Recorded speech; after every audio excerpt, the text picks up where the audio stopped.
لیکن اس کے ساتھ ساتھ جس طرح پیٹرول کی بات کی ہے، پیٹرول کی قیمت کو نہیں بڑھنا چاہیے. میرے خیال 2-3 دفعہ سمری آئی ہے پرائم منسٹر صاحب کے پاس، تو انہوں نے نہیں بڑھایا کہ پہلے پیٹرول بڑھتا تھا 1 مہینے بعد، اب سمری 15 دن بعد 15 دن کے بعد آ جاتی ہے. یہ اس کو بھی ختم ہونا چاہیے جی، کم از کم 1 مہینہ تو عوام سکھ کا سانس لیں. وہ تو پرائم منسٹر نے نہیں بڑھنے دیا. اب ہم میڈیسن کی بات کرتے ہیں، جیسے کہ کہا گیا بلکہ دیکھا بھی گیا 200% سے زیادہ جو ہے میڈیسن کی قیمتوں میں اضافہ ہوا. اب دیکھیں بیماری، ہر بندہ بیمار ہوتا ہے، کوئی ایسا بندہ نہیں ہے جو زندگی میں بیمار نہیں ہوتا یا وقت نہیں آتا ایسا. تو یہ اس پہ کام کرنے کی ضرورت ہے. اس پہ آپ کیا سمجھتے ہیں شاکر بھائی؟ اس پہ ٹیکسز ختم کرنے ہیں، کم کرنا ہے. اب جب ہم کہتے ہیں اس پہ بات کرتے ہیں تو کوئی بات ہی نہیں کرتا، دور بھاگتے ہیں. دکھتی رگ ہے. ہاں دیکھیں یہ سارا کا سارا نظام حکومت کے پاس ہے، ایک ریگولیٹری اتھارٹی ہے، اس کو کنٹرول کرنا.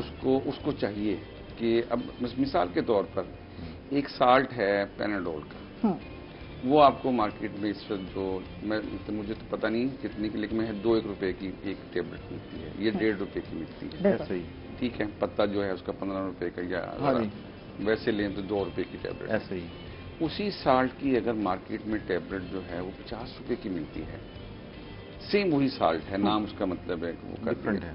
اب مجھے بتائیں اس میں جو جاہل عوام ہے، غریب عوام ہے، اس کو ڈاکٹر جو لکھ کے دے گا وہی لے گی، وہی لے گا. حکومت کہاں پر ہے؟ اچھا یہ جو آپ نے کہا کہ ادویات کی قیمتوں میں ہو شبہ اضافہ ہوا ہے، اس میں کوئی شک نہیں. ٹھیک ہے، جنیرک کمپنیز کو آگے نہیں آنے دیا جاتا. جب ہمارے یہاں نظام بنا ہی نہیں نا، اس لیے نہیں بنا گیا کہ پورا ایک مافیا ہے. اب آپ یہ دیکھیں کہ جی ڈاکٹر صاحب، میں شاکر بھائی یہ کہہ رہا تھا کہ اس کے اندر کوالٹی کا بھی ایشو ہے. اگر آپ ملیشیا یا سعودی عرب سے یا آپ یوکے سے، امریکہ سے ایک ٹیبلٹ لیتے ہیں تو آپ کو 24 گھنٹے میں آپ کو سر کا درد نہیں ہوگا. ہم 2 ٹیبلٹ بھی لے لیں گے تو ہمیں آدھے گھنٹے کا ریلیف ملے گا، اس کے بعد پھر دوبارہ شروع ہو جائے گا. کوالٹی کا ایشو ہے. بہت ساری ادویات جو ہیں، چھوٹے بھائی میرے باقر ہیں، میں دبئی سے اس سے منگواتا ہوں کہ بھائی یار تو آتے ہو یہ پین جو سمپل میڈیسن ہے نا. اچھا اب ایک تو یہ ہے جو ایک معیاری ادویات کی تیاری ہے، اس پر کوئی آپ کا چیک اینڈ بیلنس نہیں ہے. دوسرا نمبر 2 ادویات پر بھی نہیں ہے. اب جیسے کوئی مطلب دوائی مہنگی ہوئی، پتہ چلا اس کا نمبر 2 چیزیں مارکیٹ میں آ جاتی ہیں. حکومت نے اس پر کبھی کنٹرول نہیں کیا، اور موجودہ حکومت نے اس پر بڑی امید تھی کہ کم از کم جو ادویات کی قیمتیں جو ہیں، مثلا انسولین ہے، اچھا وہ غریب نے بھی لگانی ہے، امیر نے بھی لگانی ہے. اس 2.5-3 سالوں میں ہوا یہ ہے کہ غریب تر ہو گیا، امیر تر ہو گیا، اور متوسط تھا نا وہ غربت کی طرف چلا گیا.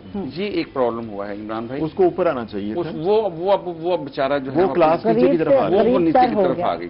اچھا اب ادویات کے اندر بھی یہی ہو رہا ہے کہ جو بنیادی دل کا مریض ہے، شوگر ہے، ہائپرٹینسو ہے، یا کینسر کی ادویات ہیں، یا مطلب روزمرہ کی ادویات ہیں، اس پر کوئی چیک اینڈ بیلنس نہیں رہا. میرے مہینے کی جو ادویات 2000 کی آتی تھیں، اب وہ 5000 روپے کی آ رہی ہیں. اب مجھے بتایا جائے چلو جی میں تو افورڈ کر رہا ہوں، کرنے مطلب اس کے بغیر میرا گزارا نہیں ہے، لیکن عام آدمی جس کی آمدن ہی کم ہو گئی.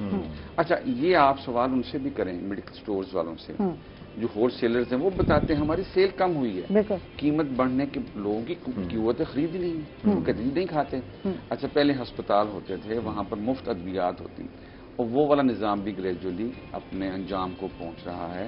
یہ بڑا مسئلہ ہے. ہیلتھ سیکٹر میں ہمیں بہت توجہ کی ضرورت ہے، وہ وفاقی حکومت کو بھی چاہیے اور صوبائی حکومت کو بھی چاہیے. میں تو اس میں یہ کہتا ہوں کہ یہ جو ہیلتھ اور جو ایجوکیشن ہے، 2 کے اوپر گورنمنٹ کو پریورٹی، صوبوں کو اس بات پر لے کے آنا چاہیے کہ وہ اپنا جو بجٹ ہے اس کو ڈبل کریں. جو پہلے کریں اس کو بڑھا دیں. ٹھیک ہے، اب دیکھ لیں گورنمنٹ کے جو تعلیمی ادارے ہیں، اب وہاں بچے بہت سارے کیسز آ رہے ہیں گرمی کی وجہ سے، ڈھال ہیں، بے ہوش ہو رہے ہیں. کل بھی ہاسپٹل میں بہت سارے بچوں کو ایڈمٹ بھی کرایا ان کی طبیعت. اب وہاں ایک تو لوڈ شیڈنگ ہے ہی ہے، لیکن وہاں کا ماحول ہی ٹھنڈا نہیں ہے، پانی صاف پینے کا نہیں ہے، ٹھنڈا پانی نہیں، کتنی ساری چیزیں ہیں جو سہولیات کی ضرورت ہے. آپ کتابیں تو دے دیتے ہیں، آپ کہتے ہیں ہم نے یہ سہولت دے دی ہے اپنے گورنمنٹ کے اسکولوں میں کہ آپ کو خرچہ نہیں کرنے پڑتا، فیس زیادہ نہیں ہے، فی بھی زیادہ پے نہیں کرنی پڑتی، تو چند 1 روپے ہیں. لیکن یہ سہولیات تو پھر آپ دینا، یہ تو ضروری ہے نا. آپ میرا خیال ہے کہ دیکھیں ایجوکیشن کی سیکٹر کی بات کی، ہم نے اسکول کی بات کی ہے، تو اسکول کے اندر گورنمنٹ کو میں یہ کہتا ہوں کہ اگر آپ تعلیم نہیں دیں گے،